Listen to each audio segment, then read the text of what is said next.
और अगली खबर देखिए, अमेरिका के सामने नहीं झुकेगा ईरान। ईरानी सेना प्रवक्ता का बड़ा बयान। अच्छा, क्या? ईरानी सेना के प्रवक्ता की यूनाइटेड स्टेट्स को चेतावनी, अमेरिका के सामने हम झुकेंगे नहीं।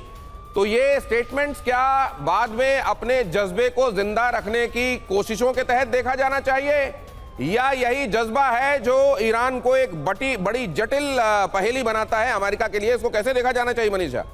देखिए, ज्यादातर जो कंट्री है इराक में, इराक, ईरान, अफगानिस्तान में, यहाँ पर ये पैटर्न आप देखते हैं कि यहाँ तक कि रिजीम चेंज होने के बाद भी बहुत से मिलिट्री ग्रुप लगातार विरोध करते आए हैं। 2003 में इराक में ऑपरेशन हुआ था, आज तक वो अच्छे से स्टेबलाइज नहीं हो पाया। तो ईरान में भी ऐसा सब होता रहेगा, लेकिन बचा क्या है? अभी आप जब न्यूज़ दे रहे थे तो प्रोफेसर अमिताभ यही कह रहे थे, बात सही है। देखिए, सबसे बड़ी बात है कि ईरान के सुप्रीम लीडर को केंद्र में रखकर जो पूरा स्ट्रक्चर तैयार हुआ था, उसके केंद्र बिंदु में सुप्रीम लीडर खत्म हो चुके हैं। टॉप मिलिट्री और टॉप पॉलिटिकल लीडरशिप के ज्यादातर लोग खत्म हो चुके हैं।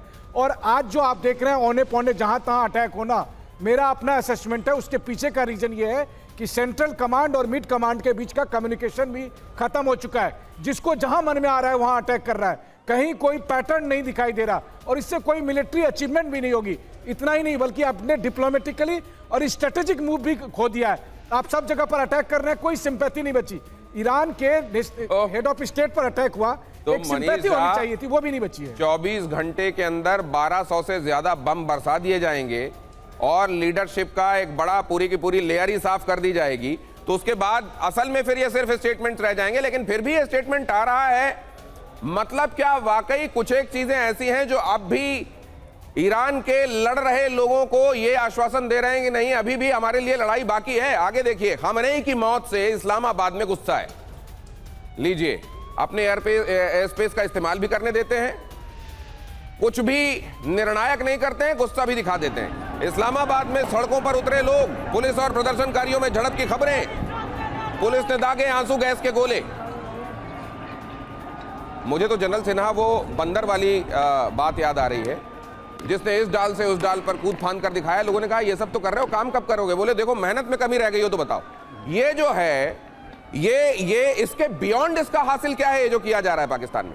देखिए दिनेश जी, आपने बड़ी अतिशयोक्ति दी है, एक बहुत अच्छा कंपैरिजन दिया है। पाकिस्तान उसी बंदर और उसी लंगूर की तरह है ना, वो उछल कूद करता है। ये देखिए, ये वहाँ के दो फाड़ हैं, 25 करोड़ जो जनता है उनकी सोच दूसरी है, जहाँ पर इस्लाम भी एक बहुत बड़ा फैक्टर है। मगर जहाँ के उनके हुक्मरान हैं वो तो एब्सोल्युटली नतमस्तक हैं, उनकी कोई भी स्ट्रैटेजी नहीं होती है। उनको जो भी करना है, देखिए इंक्लूडिंग अफगानिस्तान से उसका डीप स्टेट कहते थे हमारा डेप्थ है, स्ट्रैटेजिक डेप्थ है इतनी ज़्यादा। आज क्या हो रहा है? तो पाकिस्तान का कोई वजूद नहीं है। पाकिस्तान को 1947 में क्रिएट ही वेस्टर्न जो वर्ल्ड ने इसको खड़ा किया है, जिसमें यूके भी शामिल था, अमेरिका भी शामिल था। आज भी उसी एग्जिस्टेंस के ऊपर में, उसी थ्योरी पे वो काम, उसका कोई वजूद नहीं है। देखिए, पाकिस्तान को आने वाले समय में आप देखिएगा, मैं शायद balkanization is the only way you have to take the PoK. यदि आपको भारत को फिर से खंडित करना है तो Pakistan has to be come back. आपको मैं शायद आज बात ये देखिएगा, within 20-25 years it is a reality. ये रियलिटी अपने आप होगी। इसमें बांग्लादेश भी शामिल है जो ईस्ट पाकिस्तान का हिस्सा है। ये शायद आज मैं जो बोल रहा हूँ ये लगे कि नहीं मैं कुछ ज़्यादा बोल, बट ये रियलिटी है, क्योंकि जिस तरह से पाकिस्तान चल रहा है जिस लाइन में, उसकी भी वही हर्ष होगा। क्योंकि पाकिस्तान का क्या वजूद है? ईरान का अपना वजूद है। ईरान आज जो या आप कहते हैं ना पर्शियन गल्फ, उसी के नाम पे पर्शियन गल्फ है। वहाँ के लोगों के अंदर में जज्बा है। एक और खबर आ रही है सर, एक और खबर इस वक्त का अपडेट आपके सामने यहाँ स्क्रीन पर अभी अभी आई है खबर। ईरान के पूर्व राष्ट्रपति की मौत की खबर। इजरायली एयर स्ट्राइक में मौत की खबर। बीते 24 घंटों में 1200 से ज्यादा बॉम्ब गिराए गए हैं। महमूद अहमदीनेजाद की मौत की खबर आ रही है। इजरायल एयर स्ट्राइक में महमूद अहमदीनेजाद की मौत की खबर। ये ईरान में वो तमाम लोग जिनमें असल में लीडरशिप देने का, या तो मादा रहा है, एक्सपीरियंस रहा है, और जिनके चेहरे पर लोगों को प्रॉमिस दिखाई देती है उनमें से ज्यादातर चेहरे तो अब पास्ट होते जा रहे हैं। ये इसके बाद क्या आसान होगा ईरान को संभाले रखना, बनाए रखना, और वो धागे, वो थ्रेड्स बचेंगे क्या जिनमें पिरोया जा सकेगा लोगों को? प्रोफेसर अमिताभ, देखिए, आप जिसके नाम ले रहे हैं, जितने टॉप लीडरशिप हैं, उन सबको इजराइल मार देगा। और मैं ये अपने आप से नहीं कह रहा हूं, आप पूरा हिजबुल्लाह देख लीजिए, हमास देख लीजिए, इनकी टॉप लीडरशिप जो भी बनती गई उसको इन्होंने खत्म कर दिया। हसन नसरल्लाह के बाद 2 उसके सक्सेसर आए, उनको खत्म कर दिया। इस्माइल हानिया जो उनके नेगोशिएटर थे और सबसे बड़े लीडर थे, उनको खत्म कर दिया। याह्या सिनवार जो खुद लीड कर रहा था, खुद वो इसमें मारा गया।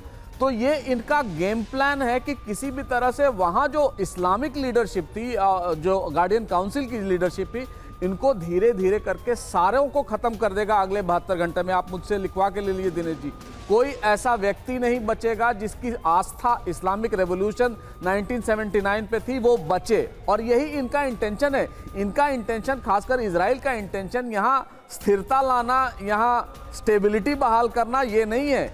इनका इंटेंशन है कि किसी तरह इस पूरे रीजन पर इजराइल कैसे हावी हो सकता है। और हम एक बात को डिस्काउंट नहीं कर सकते, जो मैं बार बार सोचता हूं, कि तुर्की का इन्वॉल्वमेंट अभी तक शुरू नहीं हुआ है।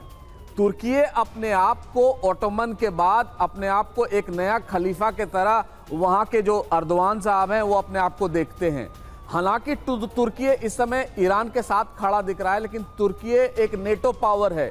जब यहाँ पावर वैक्यूम होगा, तुर्की और ईरान का बॉर्डर लगता है, इन सबको पता है कि तुर्की के अर्दवान साहब सऊदी अरेबिया के काउंटर में यहाँ खड़े होने की कोशिश करेंगे, क्योंकि उसके चलते इनको साउथ एशिया में एक्सेस मिल जाएगा। उसके चलते अजरबैजान जो इनका पुराना भाई है उससे एक्सेस मिल जाएगा, पाकिस्तान के करीब हो जाएंगे।